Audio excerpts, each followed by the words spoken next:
In progress. Hey everyone. So tonight we're going to be talking about some Photoshop skills designed for manipulating images and helping them look their best, and also exploring some of the different filters and things and how you can modify images.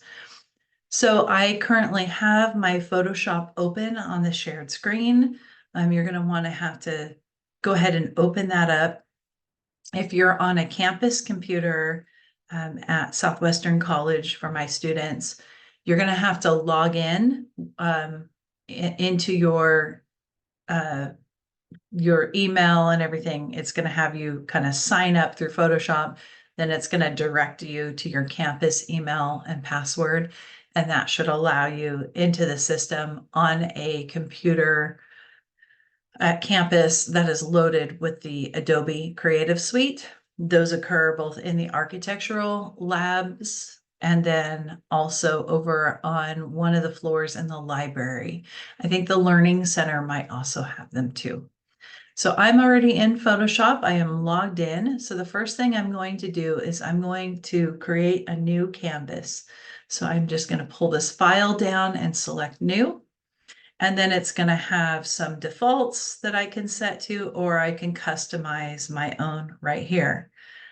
So first thing I want to check is it displaying in inches or pixels or some other form of measurement? So we're in the US, so we're going to assume inches. For this assignment, I'm going to choose a 8.5 by 11-inch canvas, which is the same as a letter size piece of paper. I'm going to increase my resolution. Sometimes I pick 200, sometimes 150. You saw this default being 72. That's what things that you pull off the internet are generally a 72 DPI. So I'm going to say 200 for the sake of this, because I don't want it to be too big, but I want enough resolution to keep it looking good. And then I have a white background, which I prefer. Some people like clear backgrounds. That's up to you. And I'm going to create my canvas. And there it is. It is untitled at the moment. I have a brand new canvas. And then I'm going to take an image. Now, this is one that I have downloaded from the internet. It is getting trickier and trickier to download good quality images from the internet.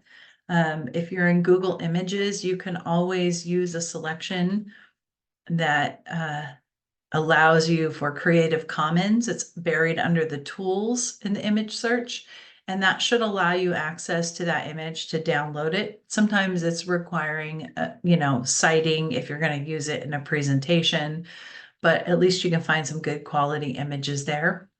In this case, I've already downloaded one, so I'm just going to go ahead and open that. I do that by going back to File, and then I select Open.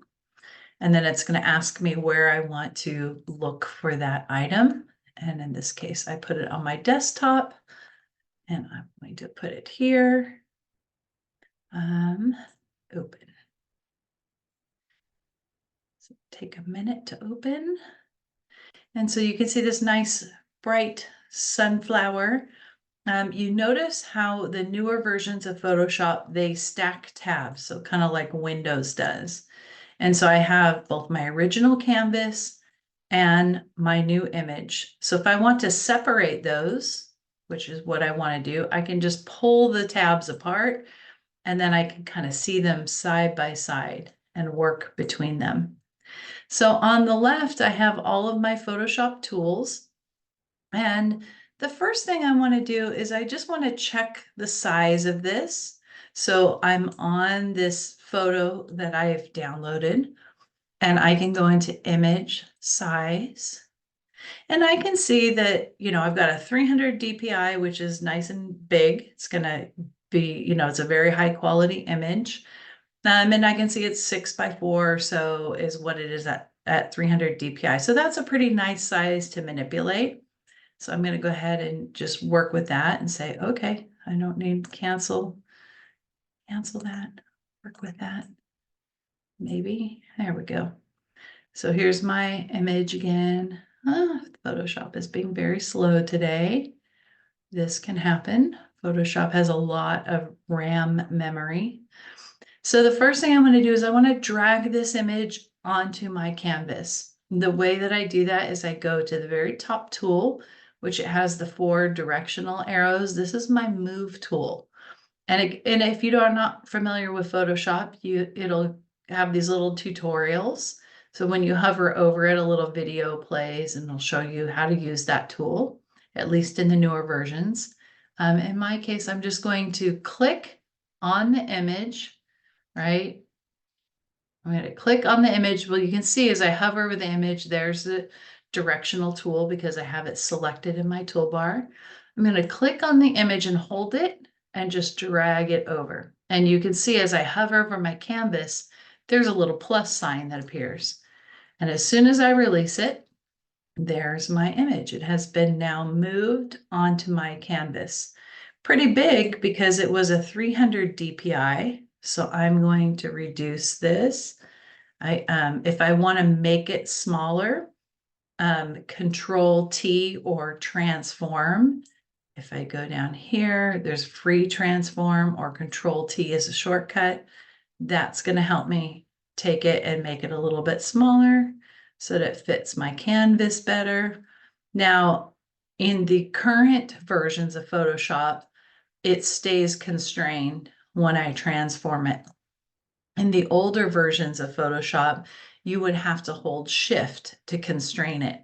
So now it's backwards. If I want to distort this and transform it, then I could hold Shift and it changes the dimensions. I don't want to do that, so I'm going to escape out of that. And I'm going to hit my Control T again. You see the little boxes in the grips. I'm not hitting Shift, so I just want to make it smaller. Maybe even a little smaller than that. Enter. And I'm going to kind of tuck it up in the corner.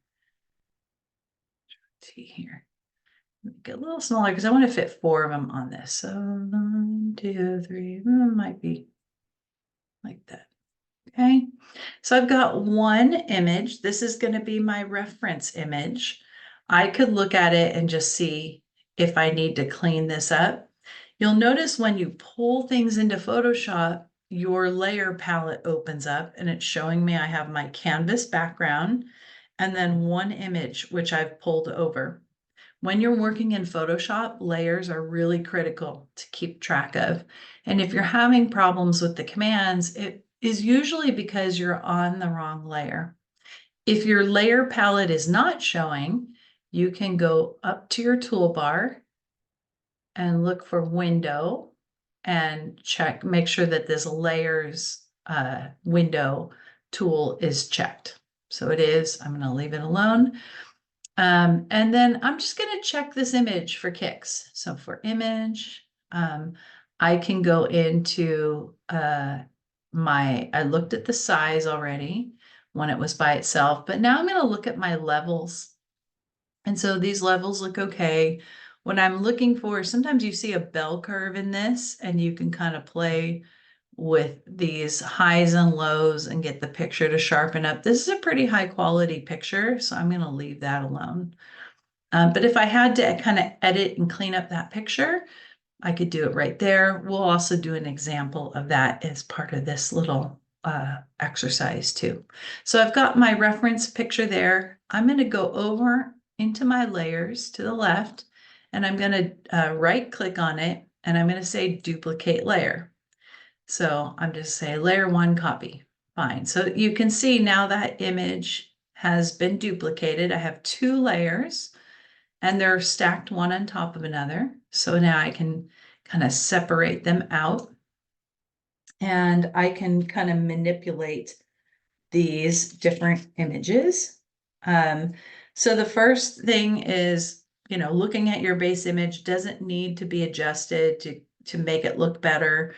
We looked at how to adjust the levels, which is usually a quick fix on that one. If I go back to that layer, the other things that I can do here is I could play with the different colors right? And if the colors were off, I could adjust them to make it more blue or red or green.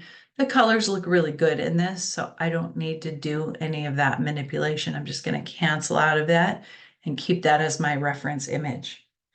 For this next one, this copy, I'm going to make this look like an old time kind of a old-fashioned sepia image. And the way I'm going to do that is I've got this one selected. I'm on that copy. I'm going to make sure I'm on the right one. I'm going to go into image adjustments. And then I believe I go to black and white first. Okay, let's see. So I've made it black and white. And then I can go into image adjustments. I can play with my, let's see, I go image adjustments, color balance, and let's see if I can kind of make this look like an old time kind of sepia where it's kind of more that brown. So like if your great grandparents had a photograph, they used different methods and paper. So we first made it a black and white, and now we've kind of made it look like an old time sepia color. So one easy effect, and sometimes that can be nice if you're working with, a historic site, you could use an effect like that. Okay, so that's first effect. I'm going to go ahead and save. Always a good idea with Photoshop to save often. So save as, and I'm going to say demo 2. Okay, so save it just so I have my original. It's going to ask me a lot of questions about, sometimes about, do I want it to be compatible? I usually select the defaults when I'm just saving a PSD file. Now I'm going to go back to my original and I'm going to make a second copy of this. So I'm going to do a right click and I'm going to go to a duplicate layer and say, okay, so this is my second copy. And now I am going to slide this down. Right, so I've got another version of this.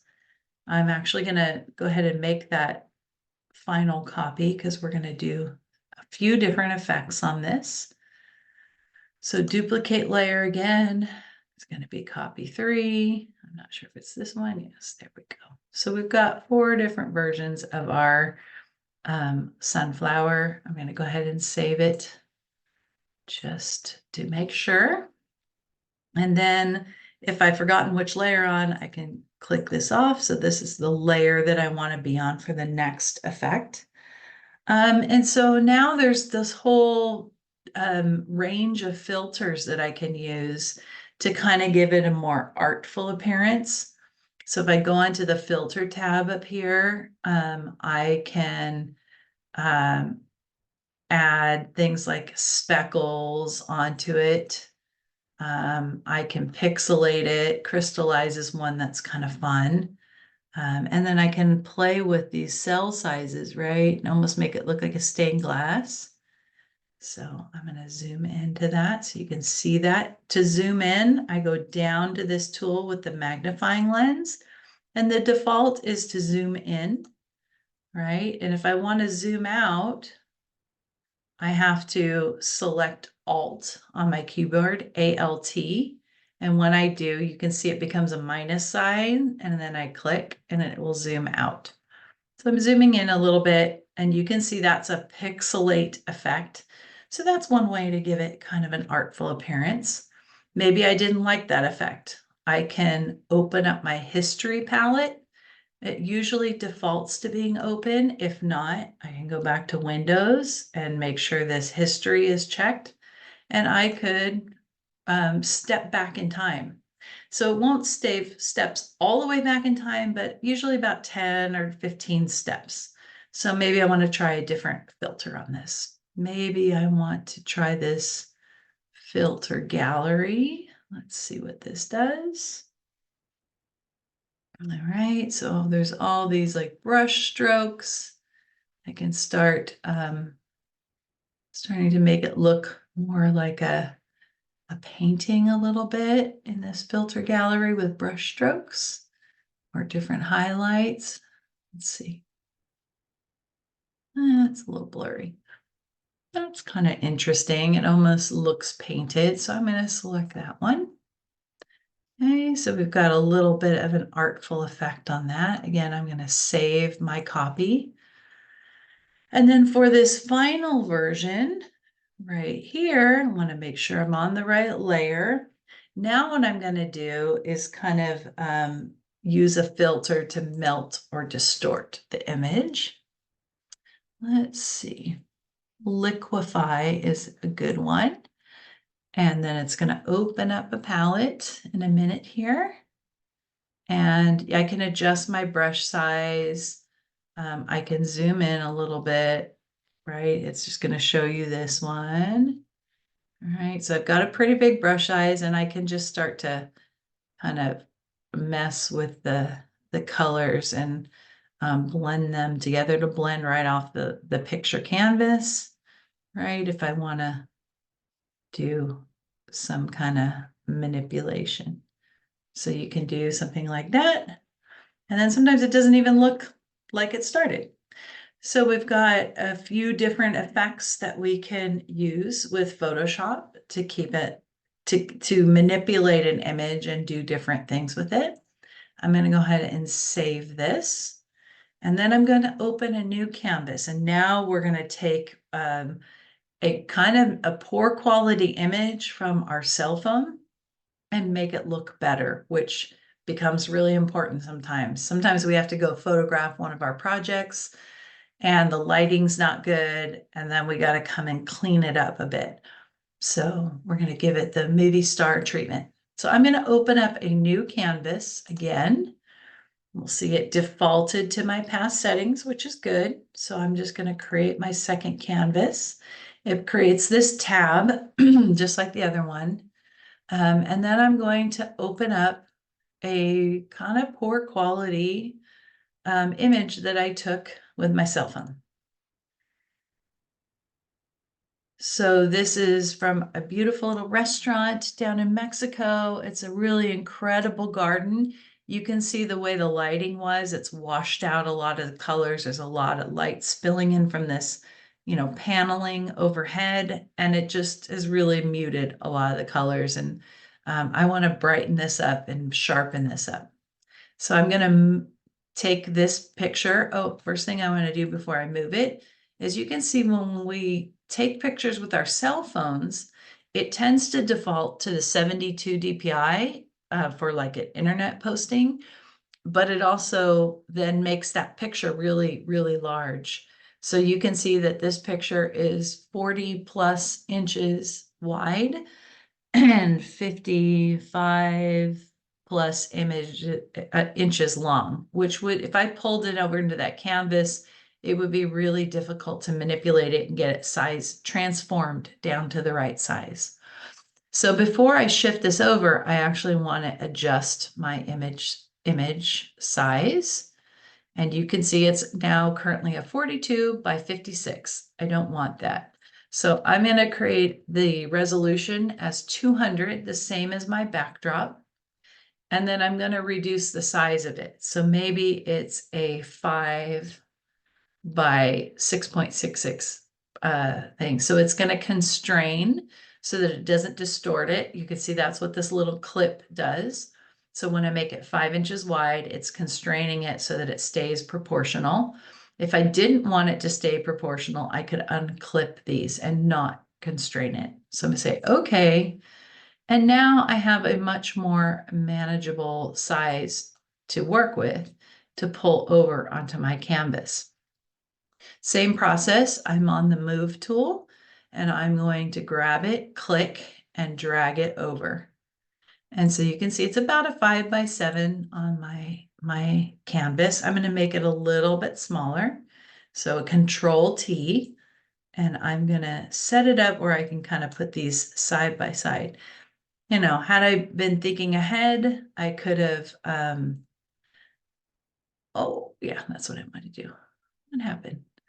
Let's try that again. Control T. I thought I was just closing my old one. I guess I didn't hit enter. If I'd have been thinking ahead, I could have set this up as not portrait, but landscape canvas, and then I would have been easier to stack them side by side.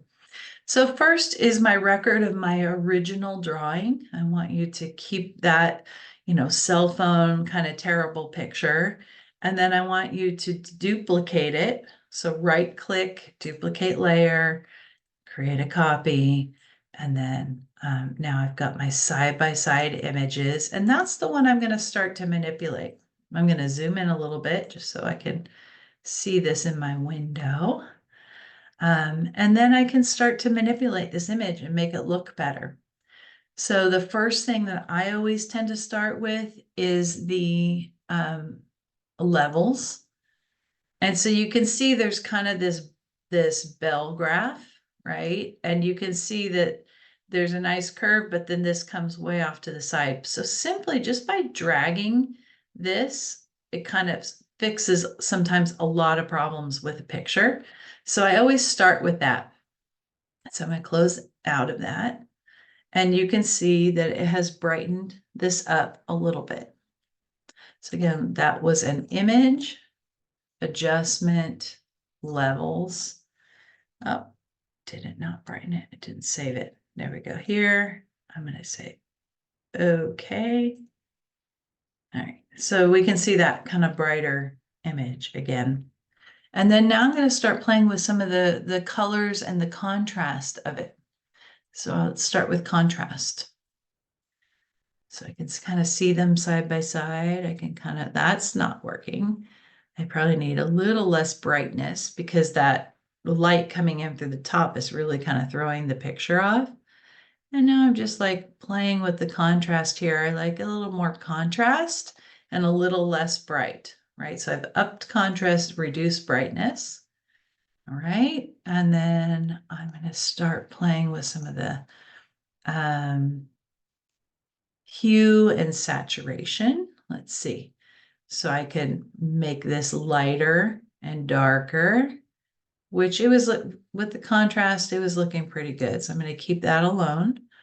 My saturation, I could add more, saturate the colors more. I think I could use a little more saturation. It's a little washed out.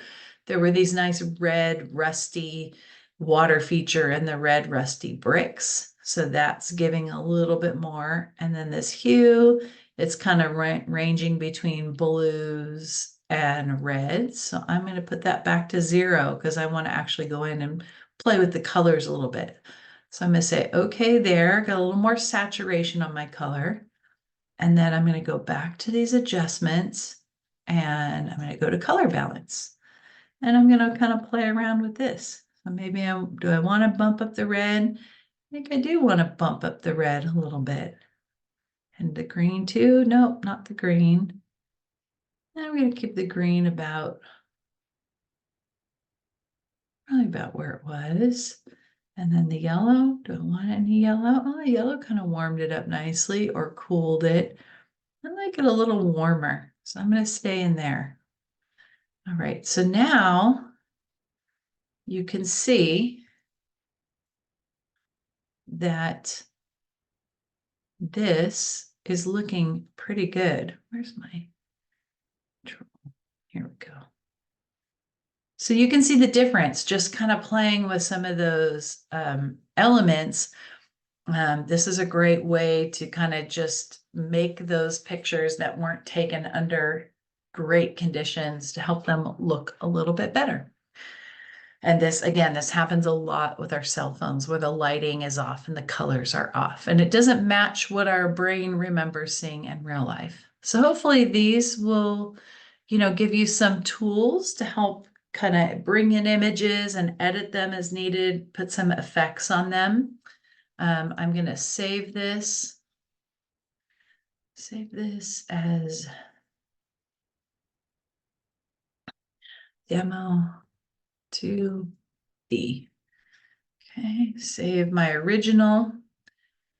Okay, so I'm saving the PSD, which is my native file for Photoshop, and it's got all the layers in it. But now I want to save a copy in a flattened version and something that I can, submit. So I'm going to save as right here. And it has pretty limited choices until I select save as a copy. And once I do that, now I can pull up all these different choices. So in this case, I want to save it as a PDF. I could save it as a JPEG. I could save it as a TIFF or a PNG, but I'm going to choose a PDF. And I'm going to say demo to be copy. Now I want to uncheck the layers because this is a copy. I don't want to keep the file big with all this native file information. I'm going to save it. It's going to ask me for some options. So it's kind of saying, are you sure you want to take the layer information out? And I say, yes. I'm going to uncheck preserve Photoshop editing capabilities. That means the layers, right? And that creates a really big file when we have layers. So we just want to flatten this out and get the file size down. And I found that optimizing it tends to increase the file size. So I usually uncheck that and I say, save the PDF already. So it's saving in the background. I'm going to go back to this one and do the same thing. Save as. I'm going to save it as a copy. And then I get all those extra options. So I'm going to uncheck layers. I'm going to go down to the PDF. I'm going to save it. It's probably going to make me uncheck those boxes again.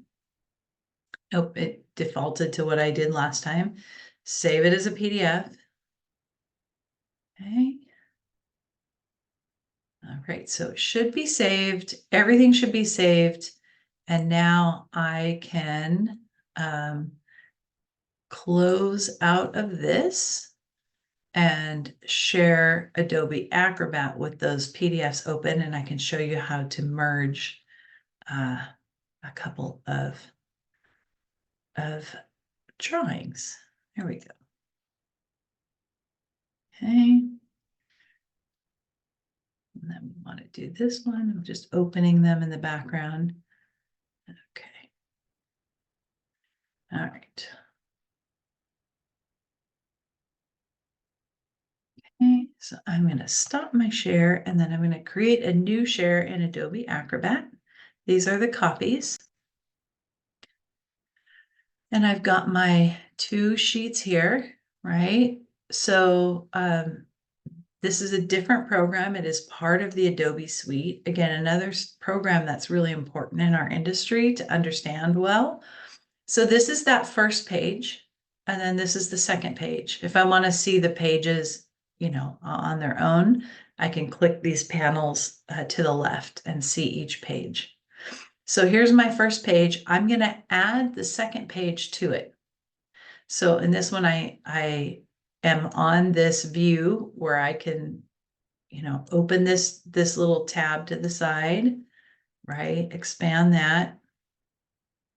I'm going to go to the pages. I can see there's one page, and then this option right here comes up and it says insert pages from a file. And I can search on my computer, and I know it's on my desktop, and I know it's here. And I'm going to say demo 2B. And it's adding it. It's going to ask me after or before. I'm going to say after the first page. And now I have both sheets in this same file. So I've merged the two documents and I can scroll through it. And that's how you merge a document, merge pages in Adobe Acrobat. This doesn't work with Adobe Reader. That's a free program to read PDFs. You need Acrobat, which is the professional program to merge and make comments and mark up these. So again, common in many offices. So now I have my file. If I was getting ready to turn this in, I could mark it up and make some comments on it. Down here, there's a comments feature here. And so I could, you know, label it if I was going to turn it in. I can select